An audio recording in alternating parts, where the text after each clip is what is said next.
यह वह समय था जब तलवारें खून की प्यासी थीं। लोग एक दूसरे को मारकर ही जीवित रहते थे। देवता और जादुई शक्तियां आपस में टकराती थीं और इंसानों की लाशों पर साम्राज्य खड़े होते थे। इसी दौर में शाकू का राजा वीरसेन अपने दुश्मन राजा भीमसेन पर हमला बोल दिया।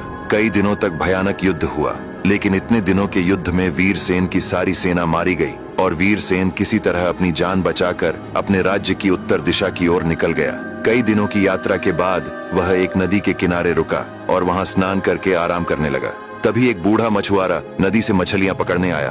उसने एक वीर योद्धा को देखा तो चौंक कर बोला, हे वीर, आप कौन हैं? कहां से आए हैं? वीरसेन ने कहा, बाबा, मैं शाकू का राजा वीरसेन हूँ, पर मेरे दुश्मन राजा ने मेरा सब कुछ लूट लिया है और मैं किसी तरह अपनी जान बचाकर भाग निकला हूँ। अब मैं किसी काम की तलाश में हूँ, कहीं भी काम करके रह लूंगा। बूढ़े ने कहा, बेटा, तुम मेरे घर चलो, तुम्हें वहाँ खाने रहने की कोई तकलीफ नहीं होगी।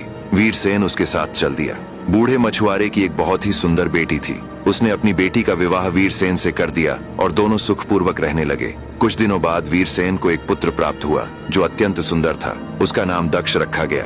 दक्ष बड़ा रूपवान और बुद्धिमान हुआ। उसने सभी विद्याएं हासिल कर लीं और एक मजबूत योद्धा बना। एक रात वह बाहर सो रहा था, तभी आकाश में उड़ती हुई एक यक्षिणी निकली। यक्षिणी उसके रूप पर मोहित हो गई और उसके पास आई। कुछ देर उसे देखने के बाद उसने दक्ष के माथे को चूमा और फिर उड़कर आकाश में चली गई तथा संसार भ्रमण करने लगी। तभी उसे अपने पीछे पंखों की सरसराहट सुनाई दी। उसने देखा एक यक्ष आ रहा है। यक्षिणी ने पूछा, तुम कहाँ जा रहे हो? उसने कहा, मैं इस समय ताम्र देश से आ रहा हूँ। ताम्र बहुत बड़ा देश है और उसके अंतर्गत कई द्वीप हैं। वहाँ के बादशाह का नाम गौर है। उसकी एक बेटी वैदेही है। वह इतनी सुंदर है कि मालूम होता है विधाता ने उससे अधिक सुंदर किसी को नहीं पैदा किया है। अब आगे की कहानी जानने के लिए देखिए अगला भाग।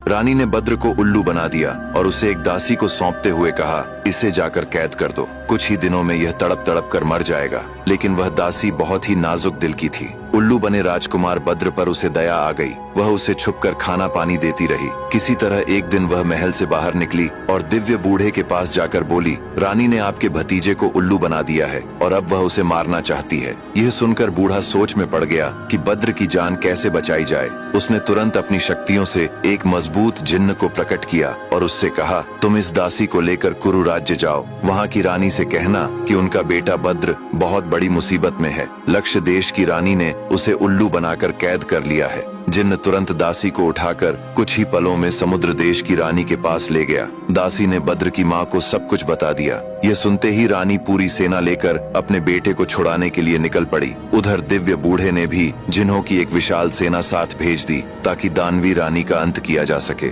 एक भयंकर युद्ध हुआ और अंत में दानवी रानी जिन्हों के सरदार के हाथों मारी गई। इसके बाद बद्र की माँ ने उल्लू बने बद्र को अपने पास बुलाया। उसने मंत्र पढ़ते हुए कहा, बेटे, तुम पुनः अपनी इंसानी देह में लौट आओ। मंत्र समाप्त होते ही बद्र अपने असली रूप में वापस आ गया। रानी उसे गले लगाकर रोने लगी और बोली, बेटे, तुम कहाँ चले गए थे? मैं तुम्हें कितने दिनों से ढूंढ रही थी। बद्र ने कहा, माँ, मैं समंदर देश की राजकुमारी की खोज में निकला था। मैं उससे विवाह करना चाहता था। रानी बोली, अगर तुम उससे विवाह करना चाहते हो तो मैं स्वयं तुम्हारा रिश्ता लेकर चलूंगी। फिर पूरी सेना के साथ रानी समुद्र देश पहुंची और वहाँ की सुंदर राजकुमारी चंद्रलेखा का हाथ उसके पिता से मांग लिया और फिर बड़े धूमधाम से दोनों का विवाह हुआ। इस प्रकार कहानी का सुखद अंत हुआ। तो दोस्तों, कैसी लगी आपको यह कहानी? ऐसी ही और कहानियां सुनने के लिए हमारे साथ जुड़े रहें।